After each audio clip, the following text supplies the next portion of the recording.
Como manter um sorriso bonito por toda a vida? Com foco na saúde bucal para a terceira idade, nós vamos para mais uma edição do Depois do Jeans. Não perca essa entrevista.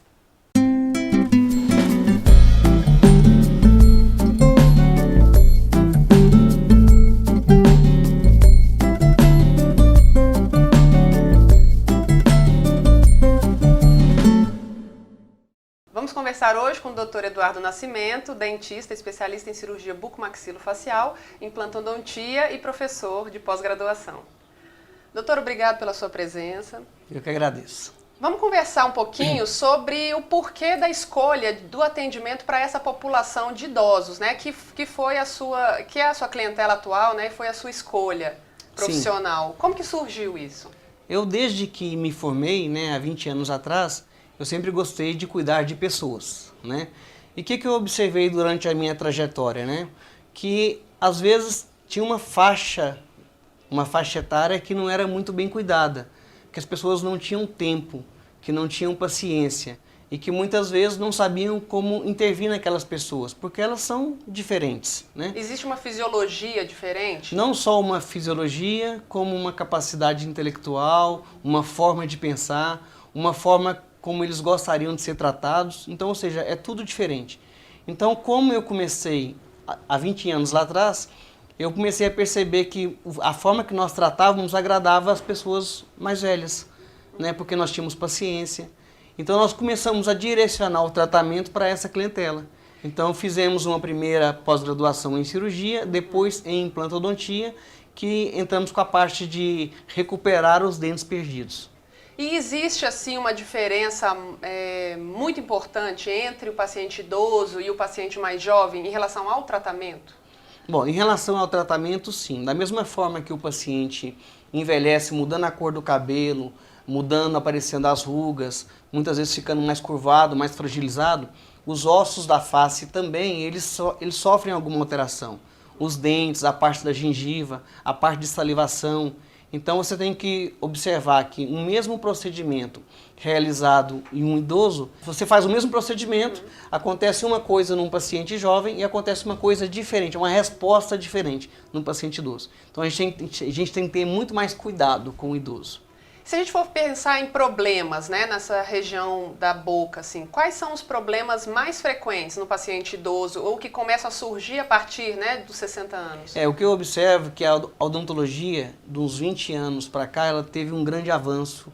Então, antigamente as pessoas perdiam-se os dentes e a forma que se recuperava os espaços que era preenchido pelos dentes, muitas vezes danificava os dentes vizinhos, que é o uso das próteses fixas ou as próteses removíveis. Então, o paciente que viveu, que hoje está com seus 60, 70, 80, há 20 anos atrás ele não tinha o dentista que ele tinha hoje.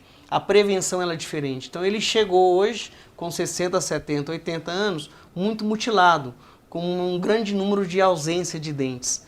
E ele também passou por tratamentos que naquela época era quase uma tortura. Né, a questão do tipo de motor, do motorzinho, questão da anestesia. Então ele tinha muito medo de ir ao dentista. Então ele muitas vezes preferia ficar sem o elemento dental, sem o dente, do que muitas vezes buscar um tratamento, porque ele sabia, se eu for no dentista eu vou sofrer, então eu não quero isso para mim, eu não quero sofrer. Não quero sofrer agora, né? Exatamente, aí ele foi deixando os dentes se perder. E existe culturalmente, infelizmente, né, esse pensamento de deixar os dentes, o tratamento dentário, para depois. Sim. Isso é desse jeito mesmo? É uma realidade? Sim, é uma realidade. O que eu percebo é o seguinte, as pessoas se preocupam bastante com as outras pessoas e deixam elas por último. Então eu vejo relatos de pacientes meus que às vezes preferiram formar o filho, casar o filho, ou às vezes reformar a casa, trocar o carro, ou às vezes até uma viagem para o exterior e não cuidaram dos dentes. Ou seja, o dente, ele é uma das últimas coisas que a pessoa busca o tratamento. Ela só busca o tratamento realmente quando dói, ou quando aquilo incomoda ela, principalmente psicologicamente. Eu não tenho um sorriso bonito, eu não tenho um sorriso satisfatório. Mas dentre as opções que ela tem de como investir o dinheiro, ela muitas vezes não investe nela, no sorriso dela. Doutor, e essa, uma arcada dentária bem formada, enfim, bem construída e cuidada, ela modifica, né, o semblante da pessoa. Totalmente. Esteticamente, Você teria uma pessoa, às vezes, mais feliz se tivesse cuidado antes dos dentes? Sim, o que eu observo muito aqui na clínica é quando a gente faz uma transformação, né? Pega um paciente que ele está sem dente nenhum e você devolve para ele os dentes e você consegue ver que ele consegue rejuvenescer pelo menos 10 anos, não só esteticamente, como emocionalmente falando, e como ele fica mais feliz, né? Porque imagina você sorrir sem dente, eu sorri com o dente tudo torto, tudo quebrado, e de repente você está sorrindo com um sorriso, que a gente fala sorriso de novela, né? Então, assim, isso muda muito, não só clinicamente o paciente, como melhora a questão do processo digestivo do paciente, como autoestima, como ele se sente mais bonito, ele se sente mais forte, ele se sente muito melhor. Então é a saúde globalizada, né? Não só a saúde física, a saúde mental, a saúde espiritual, emocional. Parece que quando ele faz um tratamento desse, tudo melhora. E falando um pouquinho então dessa saúde bucal, porque a gente escuta falar que a saúde começa na boca, né? Sim. Isso é verdade? Quais são as influências que, de repente, né, esse dente mal cuidado, enfim, esses problemas bucais podem trazer para esse paciente idoso? Tá, é uma série, né? Vamos imaginar que o paciente ele não tem dente, né? Ele tem 2 dentaduras, por exemplo. Começa que a eficiência mastigatória dele é 20% em relação a um paciente que tem dentes normais ou que tem próteses sobre implantes. Então, se ele não mastiga direito, ele quando engole o alimento vem inteiro pro estômago. E ali você imagina, um alimento que era para vir já triturado, ele chega inteiro. Então, a quantidade de suco gástrico que vai ter que interferir para ajudar na digestão daquele alimento é maior. Então, às vezes o paciente tem uma dor de estômago e não sabe o que é porque ele não se alimenta direito. Às vezes, problemas intestinais, dificuldades de evacuação, ou seja, uma série de coisas que pode acontecer que se o paciente tivesse alimentado direito, o alimento tivesse realmente sido triturado e iniciada a digestão na boca, tudo isso não teria. Isso só em relação à digestão. Mas imagina você um paciente que tem cárie, que tem doença periodontal. Ele tem uma quantidade de bactéria elevada no corpo. Então, se esse paciente ainda tem uma doença sistêmica, seja um problema cardíaco, uma diabetes, por exemplo, que é muito comum, tudo isso pode interferir na saúde sistêmica do paciente. E uma infecção que começaria na boca, né? Começaria na boca. Muitas vezes diagnosticada pela halitose, né? A pessoa ela tem o famoso mau hálito, ela não sabe o que é. Procura um dentista, quando vai lá ele tem uma doença na gengiva, que a gente chama doença periodontal, ou ele tem uma cárie, ou ele tem dente fraturado. Ou seja, ele pode ter uma série de coisas que interferem nas outras doenças que pode vir a surgir. Doutor, esse assunto está muito interessante, nós vamos voltar a conversar no próximo bloco. Não saia daí, a gente volta já já.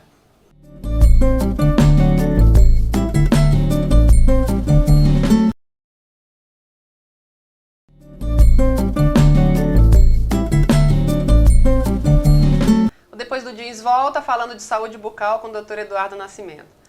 Doutor, existe mesmo uma relação entre o uso de dentadura e dores de cabeça? Sim, existe, né? O que muitas vezes o paciente não sabe é que quando o paciente usa dentadura, principalmente quando é dupla, superior e inferior, ele mantém o que a gente chama de dimensão vertical, que é essa distância aqui, ó. Então, muitas vezes o paciente ele tem o desgaste da dentadura e essa dimensão vertical, que é essa medida, ela diminui. Quando ela diminui, a mandíbula faz esse movimento. Quando faz esse movimento, toda a musculatura que está inserida nessa região fica ou estirada ou comprimida. E muitas vezes isso gera dor de cabeça no paciente. Isso é uma das coisas. Quando tem uma alteração da dimensão vertical, seja para maior ou para menor, isso gera-se dor de cabeça. A outra coisa que às vezes acontece é o paciente que usa dentadura e a dentadura não para na boca do paciente. Então ele tem que usar alguns músculos da face para poder reter aquela dentadura. Ele prende aqui, ó, assim, para poder mastigar, para poder... E ele deixa até a boca mais fechadinha, né? Porque ele tem medo da dentadura sair. Então, quando ele faz isso, essa musculatura fica toda tensionada. Então, às vezes ele tem dor de cabeça e ele nem imagina que o problema está nas dentaduras. E se o paciente não tiver condição de pagar um tratamento, então, de implante naquele momento, a dentadura pode ser indicada? E quais os cuidados que esse paciente deve tomar, né, para que a dentadura não cause esse tipo de alteração? Tá, essa pergunta é muito boa, né? Porque às vezes a pessoa fala assim, eu tenho que colocar sempre implante ou eu posso colocar só uma dentadura? Qual que é a vantagem? Esteticamente, são bem semelhantes quando a dentadura está bem feita, tá? Mas o que muda é aonde que está inserido a prótese. A dentadura, ela fica sobre a gengiva que está sobre o osso. E no uso constante, ela começa a promover uma reabsorção do osso pelo impacto. Então imagina você, se eu começar a bater aqui, ó, devagarinho, uma hora vai fazer um furo nessa parede, pelo contato constante. Quando nós colocamos o implante ele fica dentro do osso. E a prótese, ela não fica mais batendo no osso, ela fica sobre o implante. Então existe uma estrutura estável no osso, que é o implante, e existe uma estrutura estável no implante, que é a dentadura. Aí você não tem mais perda óssea, aí você não tem mais desgaste do osso. E com isso você elimina. Então a pergunta dos pacientes ficam assim, né? Mas e se eu fizer o implante e a dentadura, como é que é a relação? Se você fizer a dentadura, você vai ter que trocar essa dentadura com uma certa frequência. Seja a cada 3 anos, 5 anos no máximo, porque ou ela vai desgastar, a própria dentadura vai desgastar, ou vai ser desgastado o osso. E qualquer uma das duas coisas que desgasta, seja a dentadura ou seja o osso, vai provocar uma alteração na dimensão vertical do paciente, o que pode levar a dores. E esse tratamento, ele é muito longo, assim, é um tratamento extenso, no Não. caso do implante dentário? Geralmente em 3 dias a gente recupera o sorriso de um paciente. Então nós operamos, um exemplo, o paciente na segunda-feira pela manhã, ele volta aqui na segunda-feira à tarde, na terça-feira à tarde, na quarta-feira à tarde, está tudo concluído. Ele já está com um trabalho definitivo, com a prótese funcionando sobre o implante. Então é um trabalho para esses casos de dentadura que se demora 3 dias. Olha que maravilha. É bem rapidinho. Doutor, em relação à dentição, o que pode ser feito para se chegar aos 60 anos com uma boa dentição? Certo. É o que a gente fala que é o beabá da odontologia, né? Escova de dente e fio dental. Se o paciente tiver uma boa higienização, estiver com uso de fio dental, ele vai ter ele com certeza vai chegar com a maior parte dos dentes até os seus 60 anos. O que às vezes acontece, tem paciente que usa fio dental, que usa escova de dente e ele tem perdas de alguns dentes. Qual é o problema? Às vezes o problema é o posicionamento dos dentes. Às vezes o dente, quando ele erupcionou, quando ele nasceu numa posição que ele ficou com uma sobrecarga. E às vezes o paciente perde-se o dente, não é pela cárie, é pela força mastigatória, que a gente chama de oclusão. O dente fica sobrecarregado, ele amolece e perde. Então por isso que a gente orienta o paciente, sempre os pacientes que têm os dentes populares, dentes tortos, que a gente profissionalmente fala que é a maloclusão, né? Uma oclusão que não está muito legal, encaminha para um ortodontista para ele equilibrar não só a estética, mas a carga sobre os dentes. Com isso, se ele tiver a carga equilibrada e ele tiver uma higienização, ele vai chegar aos 60 anos com todos os dentes. E isso interfere na qualidade de vida em relação esteticamente falando, né? Assim, ao bem-estar, aquela sensação de se olhar no espelho e se gostar. Isso Sim. interfere, que é especial nesse momento da vida, né? Você continuar se gostando, né? O que eu acho muito interessante é que os pacientes que têm uma dentição satisfatória, não só a nível de não ter doença, mas como os dentes também serem bonitos, eles têm uma autoestima totalmente diferenciada. São pacientes mais felizes, que sorriem mais, que conversam mais, que se expõem mais, que brincam mais. Então eu tenho um relato de um caso muito interessante de uma paciente minha, que ela usava 2 dentaduras e aí ela resolveu colocar tudo em implante. E aí quando ela nos buscou, a queixa dela era o seguinte, isso já tem bastante tempo, é quando estava naquela febre do videokê. Ela se reunia com as amigas dela, todo mundo cantava e ela não cantava porque ela tinha medo da dentadura cair. Aí nós fizemos o tratamento, né? Foi uma boca inteira, ela teve que vender o carro dela para pagar o tratamento. Aí eu perguntei para ela, a senhora se arrependeu de ter vendido o carro para ter colocado os dentes? Ela falou, Eduardo, de forma alguma. Porque quando eu usava 2 dentaduras, eu não comia, ia nas festas eu não comia, eu ia nas minhas amigas com videokê, eu não cantava, eu não sorria, eu não fazia nada disso, porque eu tinha receio da minha dentadura cair. Agora que está tudo fixo, eu não tenho dificuldade de me locomover, porque as minhas amigas hoje brigam para passar na minha casa, para me pegar, para sair com elas. Coisas que antes eu tinha que pegar o meu carro, eu ia mal-humorada, pegava uma por uma para a gente poder se reunir. Então aí eu consigo ver a mudança da autoestima, né? E até a forma da pessoa se vestir, por incrível que pareça, muda. A pessoa que não tem os vezes bonitos, às vezes roupas mais fechadas, mais escuras, mais sombrias, muitas vezes chegam aqui de óculos escuros para a primeira consulta e não tiram o óculos escuro.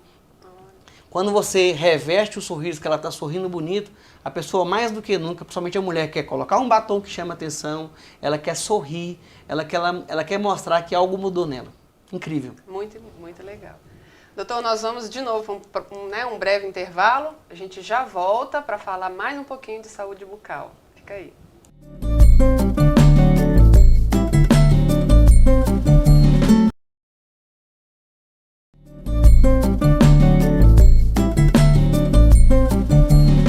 Continuamos com Depois do Jeans, conversando com o Dr. Eduardo Nascimento, falando um pouco sobre odontologia para a terceira idade.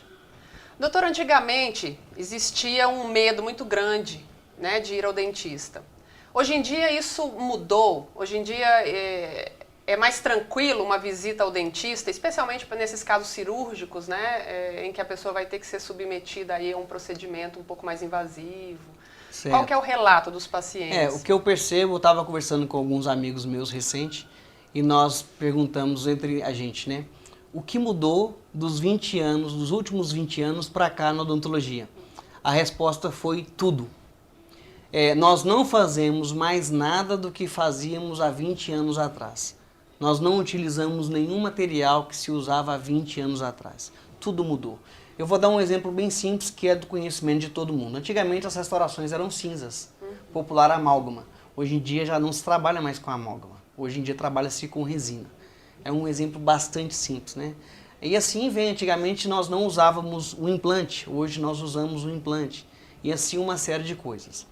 Antigamente o tratamento ele era muito mais bruto, né?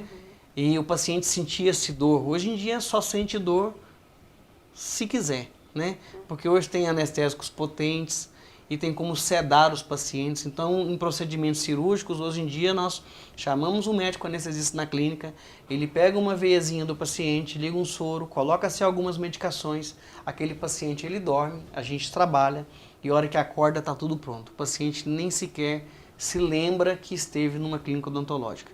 Os medos dos pacientes, eles diminuíram bastante. Primeiro porque os jovens que chegaram não sentiram esse medo que o paciente mais velho sentiu. E o paciente mais velho já teve outros tratamentos nos últimos 10 anos que ele não sentiu a mesma dor que ele sentiu há 40, 30 anos atrás. Então, hoje em dia é raro, mas ainda tem, o paciente que chega com pânico no consultório. Então, assim, se você pensa, meu Deus, eu tenho pânico de dentista, será que é só eu? Não, não é só você. Existe ainda uma parcela da sociedade que tem o pânico, mas a gente está acabando isso aí aos poucos, né? Com o tempo. Através da própria visita, né, que esse paciente vai fazendo ao dentista. Doutor, em relação à contraindicação, porque são procedimentos muitas vezes cirúrgicos, né? Então, sim, o paciente da terceira idade, que passou dos 60 anos, ele tem alguma contraindicação em relação a algum tipo de procedimento? Isso aí é muito interessante, porque tem um paciente meu, sempre tem, né? Paciente que está entre 60 e 70 e fala assim, doutor, mas eu não sou velho para colocar implante? Aí eu falo aqui, deixa eu te mostrar aqui. Aí a paciente mais velha que eu operei tem 94 anos, ela vai fazer 100 anos o ano que vem, tá viva ainda. Acima de 80 eu tenho um punhado. Então assim, o paciente que chega aqui de 60 a 70, para mim ele é jovenzinho, né? Aí, mas não tem contraindicação? Não. Uma vez que o paciente está com o quadro clínico dele estabilizado, ou seja, coração, pulmão, rins, fígado, quer dizer, está tudo, não vou falar 100%, mas tudo controlado, ele não é um paciente contraindicado para fazer um procedimento cirúrgico para colocação de implante, de forma alguma. É lógico que nós, como profissionais, a gente tem que ter a capacidade de conhecer essas outras doenças e entender o que deve ser feito para enquadrar aquele paciente num paciente de cirurgia sem nenhum tipo de risco. Mas contraindicação absoluta não tem. O que a gente tem são contraindicações relativas, que a gente encaminha para tratamento para ele sair daquela contraindicação e voltar a ter uma indicação para tratamento cirúrgico com implante. E hoje a busca por esse tratamento, quando os seus pacientes chegam aqui, por que eles vieram especialmente? Existem assim uns motivos que aparecem, né, num número maior de pacientes pela busca para esse tratamento? A maioria dos meus pacientes que chegam aqui vieram porque nós tratamos de alguém que ele conhecia e que teve uma grande transformação. Então eu percebo que a motivação às vezes do paciente não está nem nele, né? Ele viu que o outro transformou, ele também quer aquilo para ele. Isso é o que traz o paciente aqui, né? E hoje em dia, assim como vocês estão fazendo, tem várias mídias que estão divulgando o que pode ser feito. E o paciente muitas vezes ele desperta para uma coisa que ele nem sabia que ele podia fazer. Às vezes tem paciente que nem sabia que o caso dele tinha tratamento. Então, a título como a informação hoje está muito divulgada, as pessoas têm muito acesso à informação, então eles buscam, chegam aqui na clínica, isso que eu vi em tal lugar, pode ser feito em mim? Né? A resposta, a maioria das vezes, é sim. De repente, a gente não consegue chegar no que ele veio buscar, mas chega-se próximo ao que ele gostaria de ter. Porque nós temos bastante limitações, né? Temos limitações, a gente tem que respeitar essas limitações. E essas limitações envolvem aspectos estruturais do próprio paciente? Sim, sim. Então, às vezes o paciente, ele chega com a foto de 20 anos e fala assim, eu queria ser assim, ó, só que você já está com 70. Então o lábio já não responde igual, né? O cabelo já mudou a cor, as rugas, muitas coisas mudaram. A estrutura óssea mudou. Então dá pra gente chegar próximo. Mas às vezes se você for chegar tão próximo igual ele quer, fica muito artificial. E às vezes não fica bonito. E existe então também esse cuidado que, né, que o cirurgião dentista tem que, né, que ter em relação à estética, para saber até que ponto... Onde a gente tem que chegar. O que eu considero estético? O que é bonito? Bonito para mim é aquilo que você olha e que você não consegue perceber nada de feio. Isso é o bonito, porque isso para mim é o natural. Quando você olha para uma pessoa e fala, nossa, que nariz bonito, quem é o seu cirurgião plástico? Caramba, tem alguma coisa errada. Observaram que o seu nariz foi feito uma cirurgia plástica. Né? Que dente bonito, quem que trocou sua dentadura? Tem alguma coisa errada. Então nós trabalhamos aqui com a beleza que eu considero beleza natural. Vamos enquadrar você num perfil de beleza para alguém que tenha próximo da sua idade, de preferência seja 10 ou 20 anos mais novo que você. A gente quer te rejuvenescer. Isso é possível. Agora, deixar você artificial, eu não gosto muito disso, não. Então, eu gosto muito de mostrar para o paciente. Ó, você já tem 60 ou 70 anos. Vamos deixar você bem bonito para um cara aí de 50 anos. Acho que já está bom. Agora, te trazer para um cara de 20, vai ficar artificial. Eu tento relembrar isso para os meus pacientes e por isso que a gente tem sucesso, porque a naturalidade faz com que o resultado seja mais satisfatório. Muito bom. Doutor, hoje em dia existe uma carência nesse mercado para essa faixa etária, né, da população de idosos? Eu digo que tem, não é nem por não ter pessoas capacitadas, e sim por não ter pessoas que tenham a paciência, a calma e consigam entender o que essa classe precisa. As pessoas têm que entenderem que o paciente meu que chega aqui da terceira idade, para ele chegar até lá no centro cirúrgico, o passo dele vai ser menor, ele vai gastar mais tempo, a gente vai ter que ter mais atenção. Ele vai ter mais receios, né? Para colocar um propé ele não consegue, então a gente tem que cuidar mais dele. Esse paciente ele precisa de mais cuidado no sentido de atenção, de carinho. O tempo dele é diferente do jovem. E as pessoas que estão atendendo essas pessoas não estão preparadas, não estão dispostas a dedicar esse tempo que eles precisam. E eles muitas vezes pegam a clínica e colocam uma clínica de atendimento multidisciplinar, onde se atende o jovem e o idoso da mesma forma. E não pode ser assim. O idoso ele tem que ser diferente, porque ele é diferente, ele é especial. E ele tem que ser tratado como tal. Doutor, parabéns pelo trabalho que é feito aqui e pela mudança, né, que já ocorreu na vida de tantos pacientes. Com certeza. Obrigado. Obrigado pela entrevista. Estamos sempre à disposição. Muito obrigado. O programa de hoje termina aqui. Semana que vem tem mais. Fica com a gente.